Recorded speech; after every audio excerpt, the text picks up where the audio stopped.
Bom dia, meu nome é Fernando, sou da turma de Redes e Sistemas da Faculdade FAEP. Estou junto com a Kátia, professora Kátia, nossa professora de redes.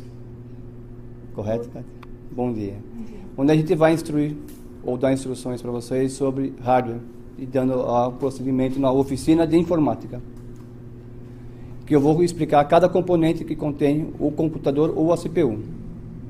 Então eu vou começar explicando para que serve a memória. Memória é o dispositivo que é armazenada temporariamente alguns dados ou permanentemente outros dados, onde que fica guardado quando você liga a máquina ou você desliga a máquina para não perder os dados. Essa é a memória de uma CPU ou de um computador. Tá?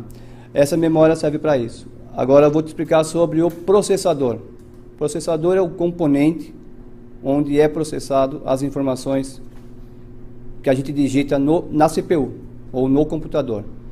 Esse é um dos componentes mais importantes do computador e um dos mais complexos e também um dos mais caros. É um dos mais importantes que existe. Ele é responsável pelo processamento das informações. Quanto melhor o processador, mais rápido as informações são processadas. O próximo componente que vou explicar para vocês é o hard disk, ou o mais conhecido, HD, que é onde é armazenada as informações que a gente digita no computador. Arquivos, vídeos que a gente tem neles, na máquina, está armazenado nele. Eles têm a diferença entre dois tipos de HD. Quais são os dois tipos, Kátia? É o convencional e o SSD. Eles têm também etapas de velocidade. Quanto maior a velocidade, melhor se trabalha com eles. E eles não se perdem as informações quando a gente desliga a máquina. O próximo componente que a gente está explicando vai ser a fonte. A placa-mãe, desculpe. A placa-mãe é a placa onde que a gente conecta todos os componentes do computador.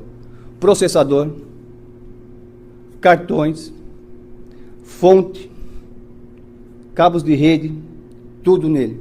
Aqui é a placa-mãe. Se chama-se placa-mãe pelo fato de a gente conectar tudo. E até as portas USB, caixinhas de som, teclados e mouse.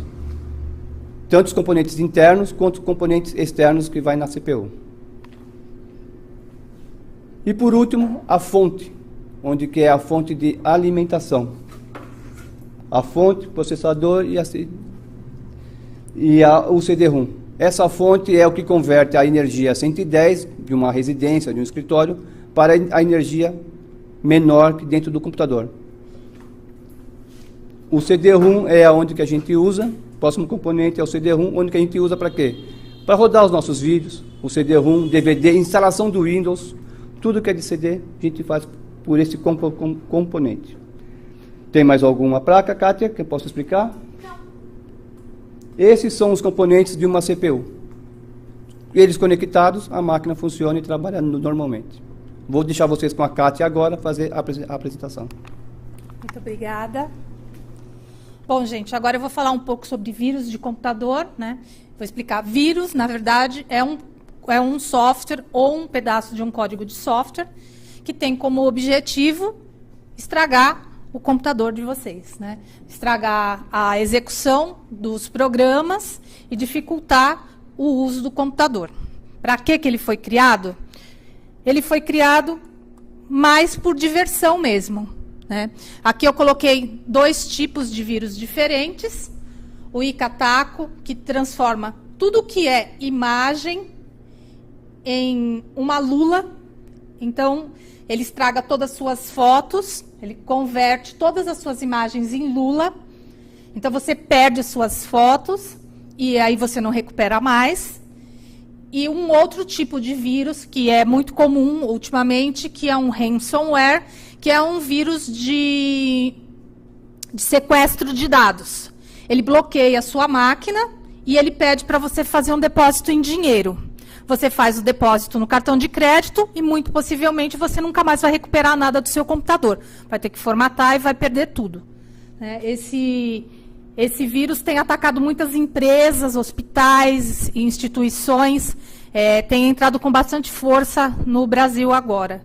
E pode infectar qualquer computador. Ele vai pelo endereço IP, vai sorteando até ele conseguir entrar. Uma vez locado sua máquina, bloqueado, você não recupera mais. Você pode tentar, às vezes, pagar para ver se você recupera, mas eu não aconselho. Como a gente deve se proteger, né? Você tem que ter um antivírus instalado na sua máquina, e uma vez instalado o antivírus, atualizar sempre que possível. O Windows 10 já tem o Defender, que já vem instalado junto com o Windows, então você não precisa se preocupar. Mas se você tem um Windows anterior, instala um antivírus e atualiza sempre que possível. Manter o seu sistema operacional atualizado também, fazer todos os updates, ajuda a prevenir. E não visitar sites suspeitos, principalmente sites de pornografia. Evitar fazer download de jogos, né, de música, que normalmente traz consigo alguns vírus. Evitar anexos enviados por desconhecidos, aqueles e-mails que vêm com vi uma foto sua, clique aqui, ou veja esse boleto, ou fiz um depósito em sua conta, veja em anexo o documento. Esse tipo de coisa, normalmente, é uma porta de entrada para a instalação de um vírus. E tomar cuidado com pendrives que vão por muitas máquinas, que passam por muitos lugares, que podem conter vírus e instalar na sua máquina também.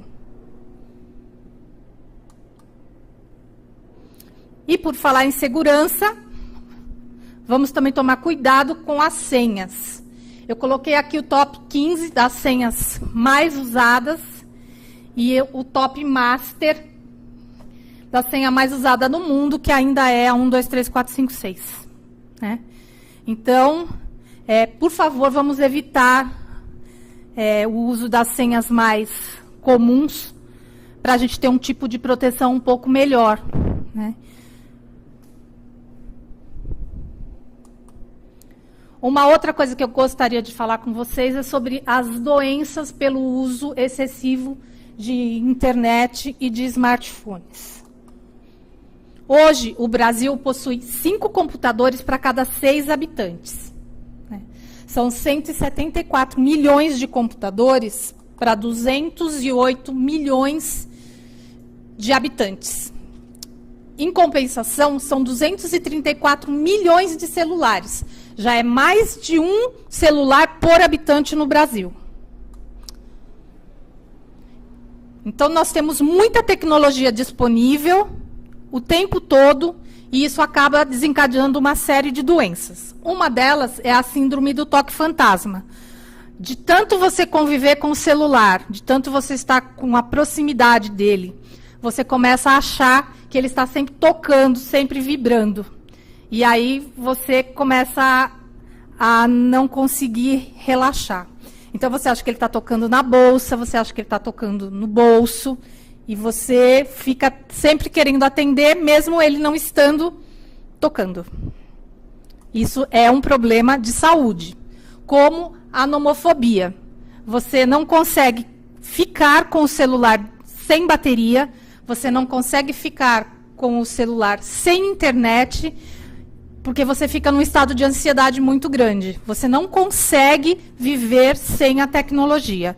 Então, se você não consegue relaxar 30 minutos, se você não consegue passar um período de tempo sem conseguir verificar o seu celular, sem conseguir ficar tranquilo, sem usar o celular, é porque você já está sofrendo um problema de saúde.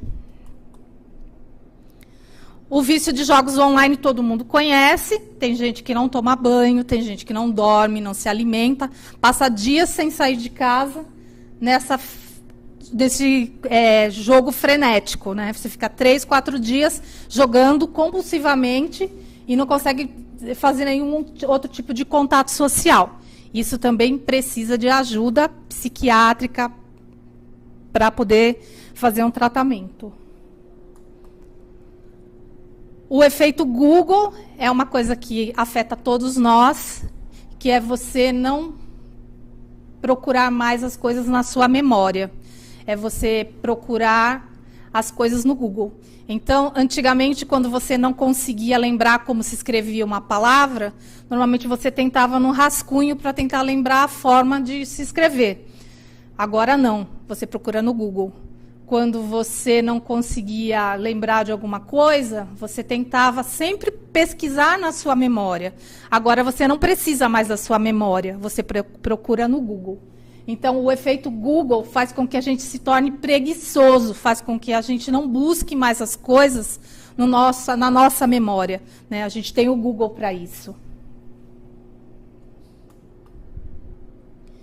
A cibercondria ou a hipocondria digital é quando você começa a procurar sintomas de doença na internet e você começa a sentir as coisas de acordo com o que é descrito no Google, né, nas doenças. Então, você começa a sentir os sintomas e começa a piorar ainda mais das coisas que você está sentindo. Quando você vai ver, você já está terminal de um câncer, por exemplo.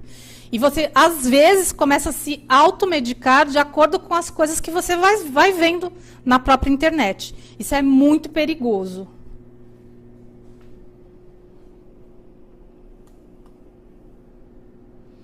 Existe esse site chamado dependenciadeinternet.com.br, que você pode fazer um teste online para saber o seu grau de dependência de internet, e você pode procurar ajuda. Existe um órgão chamado ProAmit, que pode te ajudar a procurar um tratamento para a sua dependência.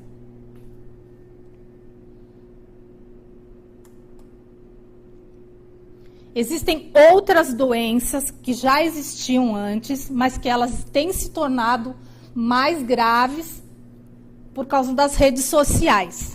A dismorfofobia é uma delas. A dismorfofobia é a maneira com que você vê a si mesmo. É uma maneira distorcida que você vê a sua imagem. Eu trouxe 3 casos aqui.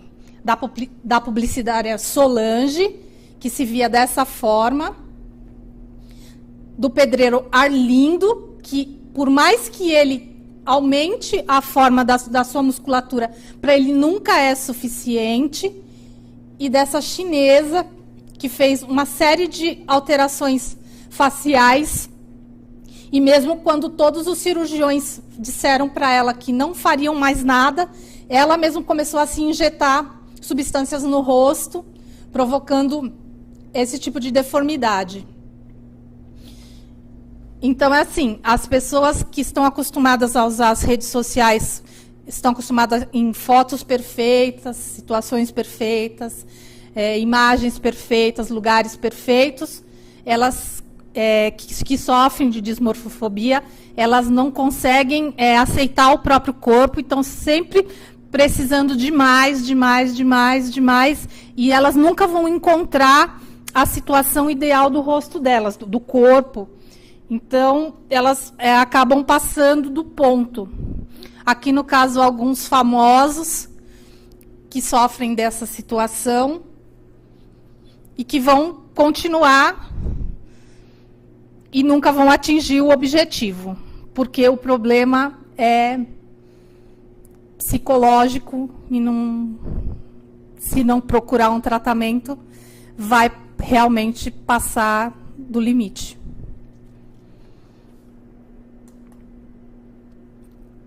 Tem o problema do selficídio, que também é um problema psicológico, tem afetado muito, principalmente os jovens, que é o desafio de você sempre fazer uma foto num lugar mais inusitado, surpreender mais ainda as pessoas. E tem aumentado o número de mortes. Eu trouxe 2 casos, né, aqui diz que são 127 mortes ao redor do mundo. Aqui é um russo que morreu depois de despencar 20 andares para fazer uma foto.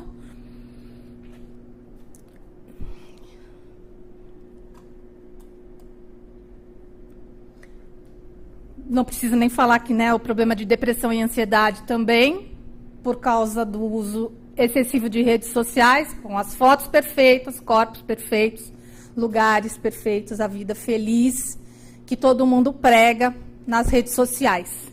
Então, a gente tem que tomar cuidado com que ponto que isso atinge a nossa vida pessoal. E para quem tem filhos, né, a gente tem que ficar de olho para ver o quanto isso pode estar afetando diretamente a vida dos filhos da gente.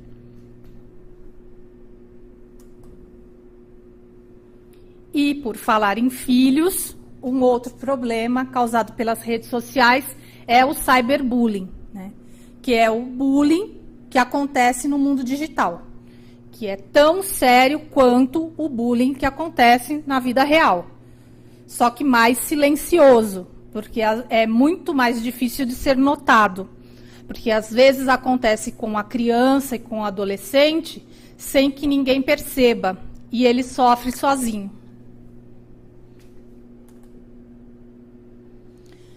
As estatísticas são de que 1 em cada 4 crianças já sofreu ofensas pela internet. O Brasil é o segundo país com mais casos de cyberbullying. 25% dos pais não sabiam nem que existia esse tipo de violência. 1 em cada 5 adolescentes já pensa em suicídio por causa do cyberbullying e 1 em cada 10 já tenta.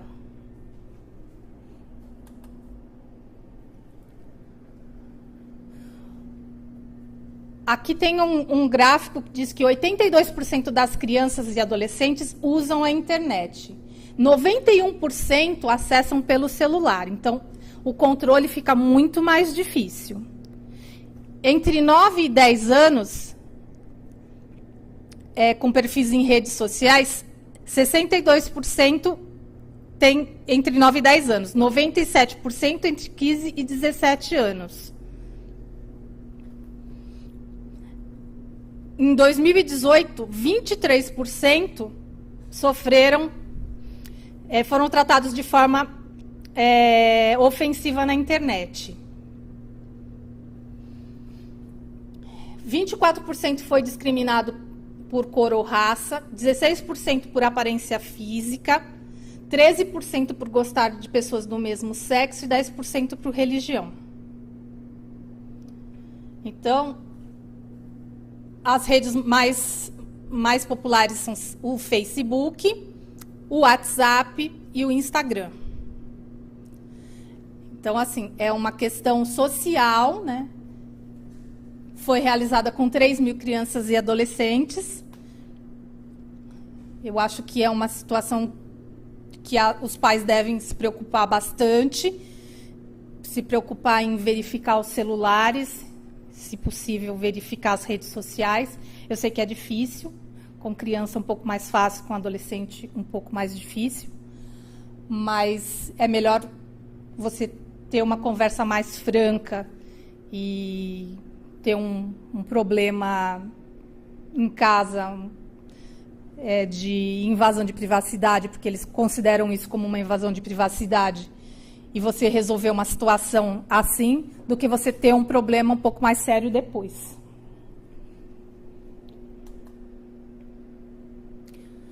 Outro assunto muito falado no mundo digital são as fake news. Eu trouxe aqui uma charge que fala de um chefe pedindo um pedido e a partir do momento que a notícia vai passando, vai se disseminando que vai acontecer a dispensa de um funcionário. Até que, aqui no final, o cara já está divulgando que todo mundo vai ser demitido, né? Isso acontece na vida real e isso acontece na vida virtual também, né? Telefone sem fio.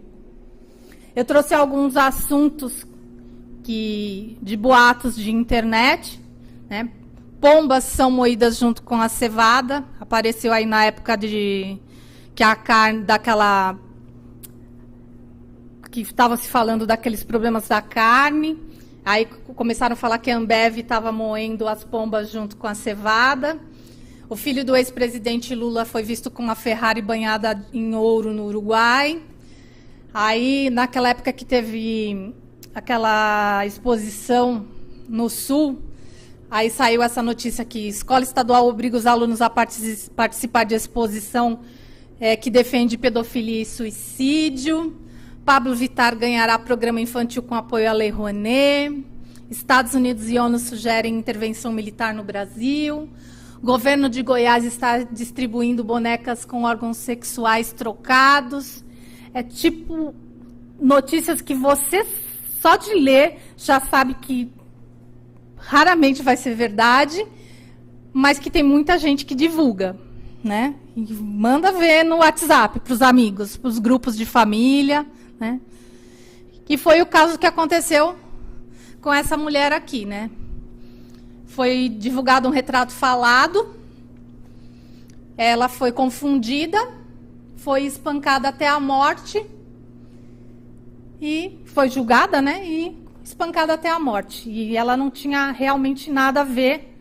A notícia, na verdade, nem era verdadeira, não existia nenhuma pessoa, nada, era um boato.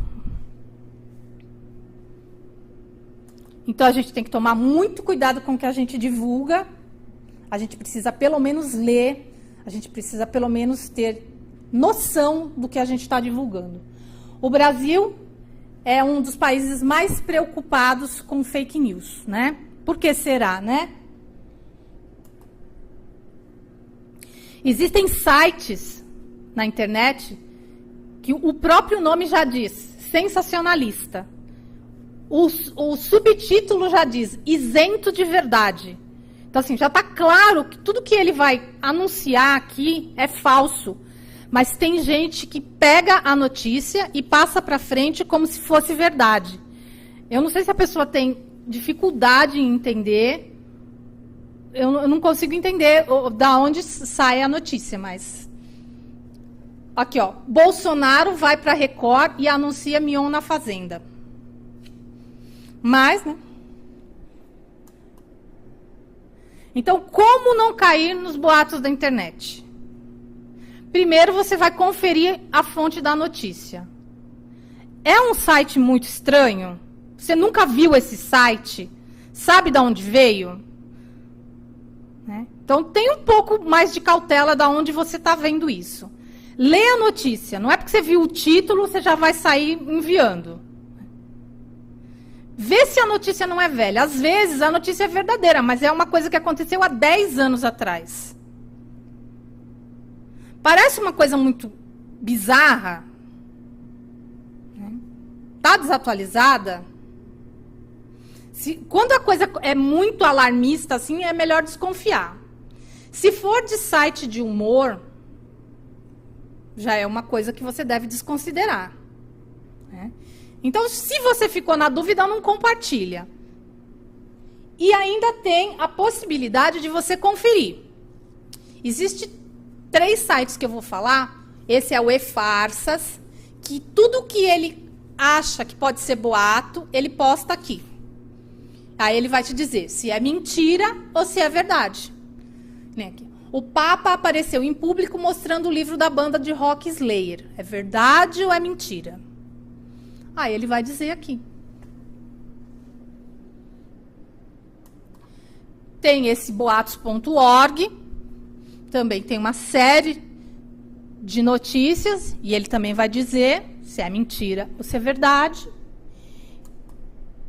E existe o Vaza Falciani, que é um site com um detalhamento muito maior, que te explica como se aprofundar na descoberta de fake news, né, como identificar quem erra de propósito, né, e outras coisas sobre falsas notícias, sobre o que é verdade e o que é mentira. Né, ele entra num outro espectro das fake news. Então, ele é um site mais profundo nessa parte. Os outros vai direto na notícia, esse aqui é um site mais conceitual. E vou falar um pouquinho sobre Deep Web, que é que todo mundo sempre acha que é uma coisa muito mística no mundo da internet. O que a gente chama de internet, que a gente conhece, é a Surface Web, que é essa parte pequena, E tudo que é desconhecido na internet seria essa parte de baixo aqui, que é o grande filão da internet, né? Que a gente não consegue acessar por um browser comum. Então, tudo que você consegue usar na internet, que você acessa pelos browsers convencionais, estão aqui, e o que você não consegue acessar está aqui. Então, o que, que nós temos aqui? A gente tem documentos de governo, de todos os governos, documentos acadêmicos, a gente tem informações ilegais, que é pornografia, pedofilia, drogas, compra de armas, né, e uma parte de hackers, assim, de softwares para hacker, de sites, né, e documentos encriptados. Então, tudo que a gente não acessa através de um browser comum, a gente tem aqui, nessa região aqui, que cada um divide de um jeito diferente. Uns acham que aqui é a Deep Web, Dark Web, mais profundamente Mariana. Cada um nomeia de uma forma diferente, mas que é assim. Esse aqui é uma foto de como seria um browser para você acessar a Deep Web num browser que não é o convencional, né? Então, você tem acesso a comprar tabaco, a comprar droga, né, a comprar remédio, né? Aí você vai direto no que você quer e acessa. Para isso, você tem que ter um certo conhecimento. Aí eu escolhi algumas imagens. Tem muita coisa que é falsa, verdadeira e boato na Deep Web, né? Então, eu escolhi 2 imagens. Essa aqui é a primeira foto que eu peguei de um browser do Google, dizendo que era uma foto da Deep Web. Eu fiz uma pesquisa e, na verdade, é uma obra de arte, que é um corpo com 4 pernas. Então, assim, não é uma experiência nazista, não é nenhuma experiência genética, é só uma obra de arte que é um corpo com 4 pernas. E aqui também não é nenhuma experiência nazista, nenhum campo de concentração, nem nada. Foi um museu de cera que pegou fogo, então a gente tem algumas cabeças que foram retiradas e alguns corpos que foram para manutenção. Então, tem muita coisa que se fala sobre a Deep Web, né? Tem todo um mistério envolvendo, e às vezes nem tudo que se diz realmente é tudo que é. Uma outra coisa que se fala, mas que a gente não tem muita certeza se realmente acontece ou não, são as Red Rooms, que são as salas de morte ao vivo, que se dizem que você pode pagar para ver um assassinato ao vivo, né? Essa é uma foto ilustrativa. Eu não posso te dizer que é verdade ou que é mentira, mas existe a lenda de que existem essas salas e você paga em Bitcoin, que é a moeda da internet, e você pode assistir o assassinato. Essa é a moeda da internet, você pode usar ela tanto na internet convencional, como na Deep Web, mais na Deep Web, porque tudo que você vai comprar de ilegal só pode ser nessa moeda. Armas, drogas, remédios, né? Você vai usar essa moeda. E esse é um dos browsers mais utilizados para navegar na Deep Web, que é o Tor. Ele te possibilita uma conexão, mas ao mesmo tempo que você acha que você está seguro, né? A polícia pode estar te vendo, os hackers podem estar te vendo, né? Então, é muito arriscado, você fica muito vulnerável para fazer esse tipo de acesso. Então, pensa bem antes de você tentar usar a Deep Web, se é realmente você quer ficar vulnerável assim para fazer esse tipo de pesquisa. Faça isso com segurança. E é isso, gente. Espero ter falado um pouquinho sobre internet, um pouquinho sobre computador e resolvido algumas das dúvidas de vocês. Muito obrigada e até a próxima.